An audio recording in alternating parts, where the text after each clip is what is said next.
be right back to what I want to do and who I'm trying to help and what I'm trying to see and all different kinds of wealth. So I can spread it around and not keep it to myself and make the situation better than it was. So I must begun to start about this topic for today. So the introduction was that, and this is what I'm about to say.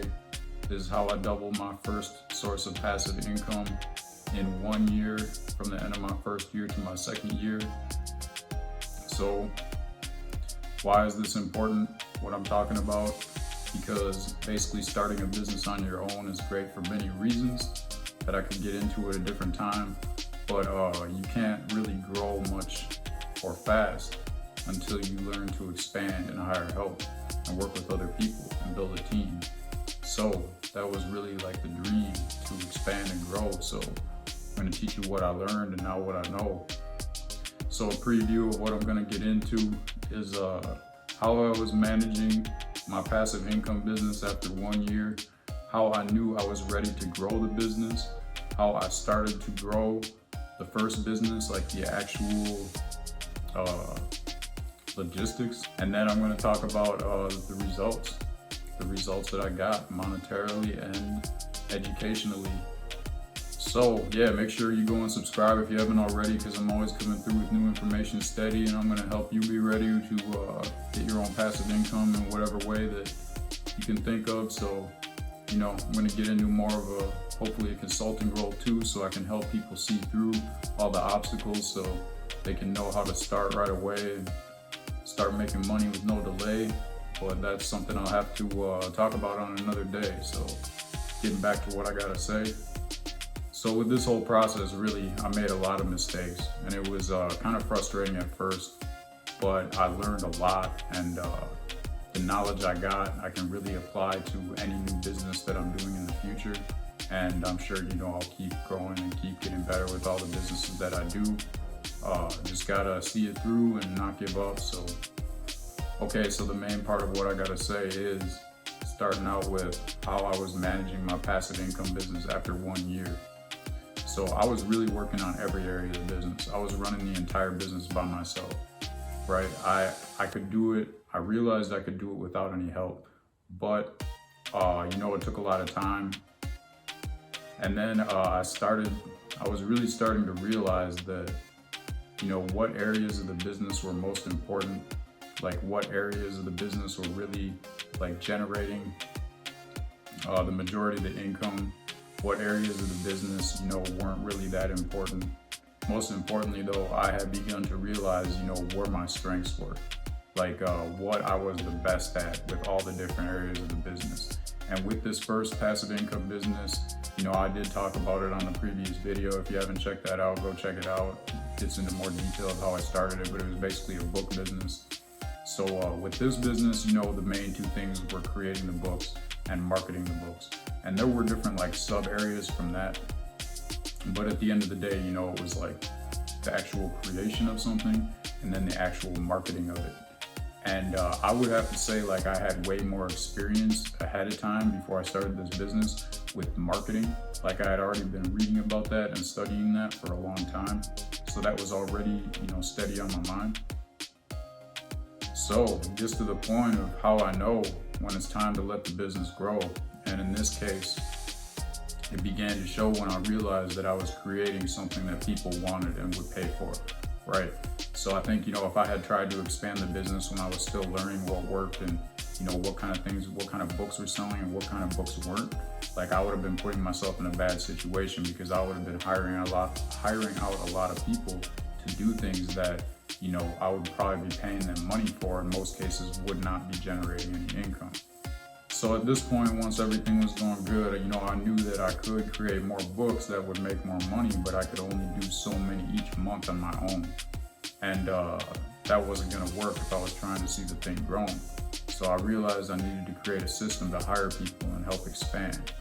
Only, you know, I had no experience in that. I pretty much like had to figure it out on my own, which was something I really enjoyed doing, because that's like part of growing the business and that's what I was pursuing. So I understood all the areas of the business already.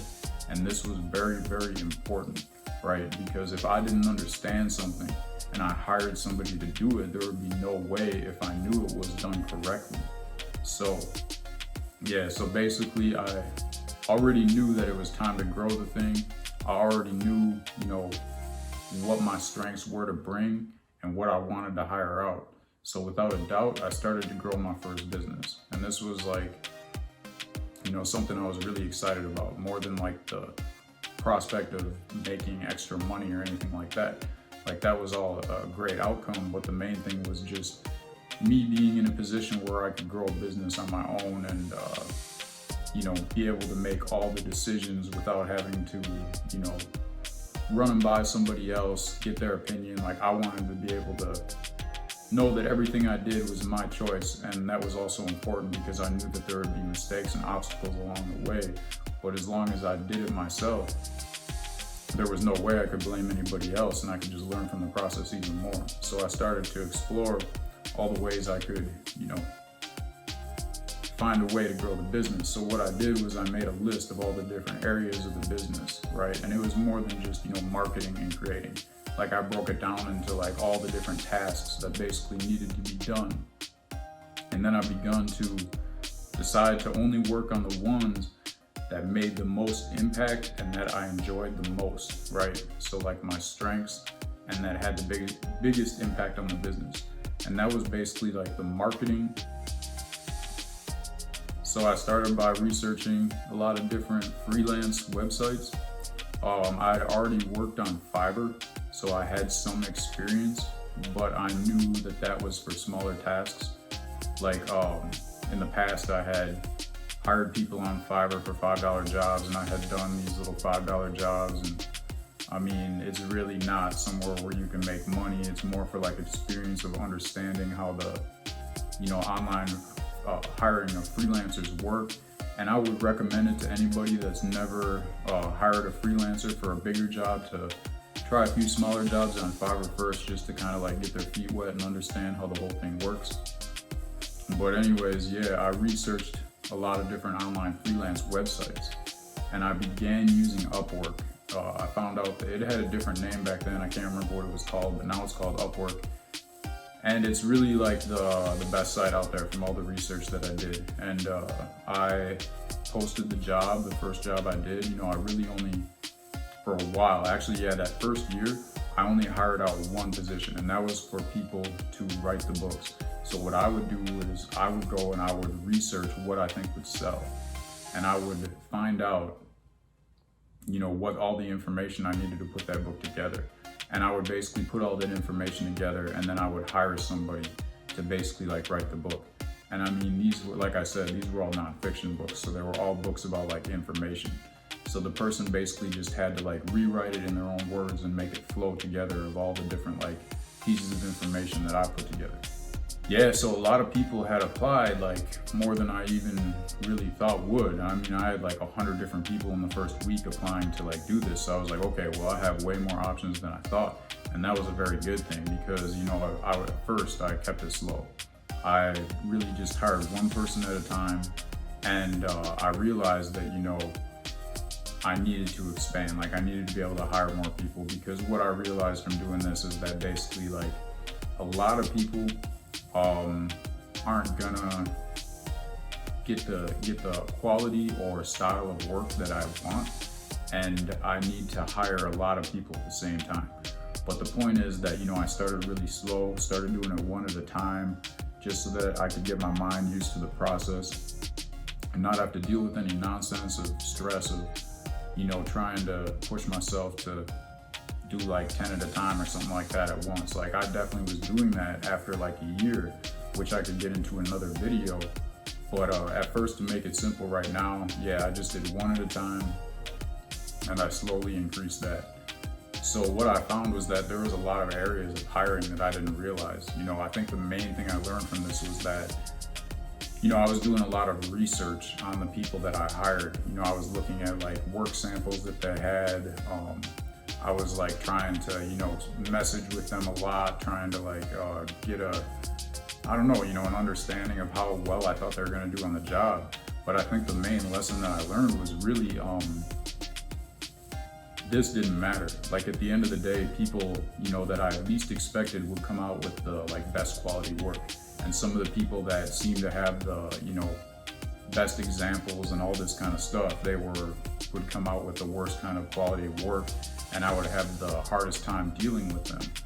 And not only this, but there's a lot of people when it comes to online freelancing that you'll hire to do a job, and then, you know, you'll check in with them and then they're like, oh yeah, I'm not gonna do this now, I'm not even gonna get started on it. Or they'll tell you that they've got it going, and they'll tell you that everything is good and that it's gonna be done on the due date, and then like a month later, they'll just be like, you know what, this and this came up, I wasn't able to do it. And they'll try to either like ask for another month, which I found out in that case, they pretty much always never get it done in the next month, and they just come up with some different excuse, or else they'll ask to like just not do the job anymore. So yeah, that's really like the main thing that I learned from all that. So yeah, pretty much like the results that I learned from just, you know, the first steps of growing this source of passive income were massive. Like they're really gonna help me and have helped me on businesses that, like after that. And basically, you know, by the end of this first year of really growing the business and outsourcing the business, I was publishing at least 3 times as many books as when I was working by myself and when I started this whole system of outsourcing. And the income more than doubled. So by the end of my second year of passive income, I was making a little more than $50K a year. And after that first year, I was making like a little more than $20K a year. So, you know, it a little bit more than doubled, but the potential was there to do way more. I just needed to, you know, really understand the system. And yeah, I just had to take my time with it and really understand what I was doing, because I already knew from studying business that a lot of businesses go out of business because once they become successful, they try to expand way too quick.